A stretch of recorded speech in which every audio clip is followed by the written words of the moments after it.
পাঁচ শ্রেণীর লোকের কপালে সবসময় দুঃখ লেগেই থাকে। নাম্বার 1, যাদের দ্বারা কারো ক্ষতি হয় না, যারা কাউকে ক্ষতি করে না, যে ভালো মানুষ, তার কপালে সবসময় দুঃখ লেগেই থাকে। কারণ ওই যে সে ভালো মানুষ, ভালো মানুষকে সবাই দুঃখ দেয়, ভালো মানুষকে সবাই ব্যবহার করে, সবাই ব্যবহার করে তাকে দুঃখ দেয়। ভালো মানুষটা কিছু বলতে পারে না, এই জন্য তাদের কপালে সবসময় দুঃখ লেগেই থাকে। ওই যে তারা কারো ক্ষতি করতে পারে না, এই জন্য তাদের কপালে সবসময় দুঃখ লেগেই থাকে। নাম্বার 2, যারা সত্যবাদী, যারা সত্যবাদী তাদের কপালে সবসময় দুঃখ লেগেই থাকে। কারণ এই পৃথিবী অসৎ মানুষগুলোকে পছন্দ করে, সৎ মানুষগুলোকে পছন্দ করে না। আপনি যদি সৎ মানুষ হয়ে থাকেন তাহলে দেখবেন আপনাকে কেউ পছন্দ করে না, আপনার কপালে সবসময় দুঃখ লেগেই থাকবে।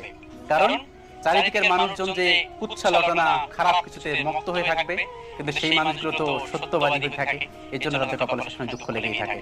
নাম্বার 3, যাদের ভিতরে কোনো অহংকার নেই, যাদের ভিতরে কোনো অহংকার নেই, তারা দেখবেন সবসময় দুঃখী হয়ে থাকে।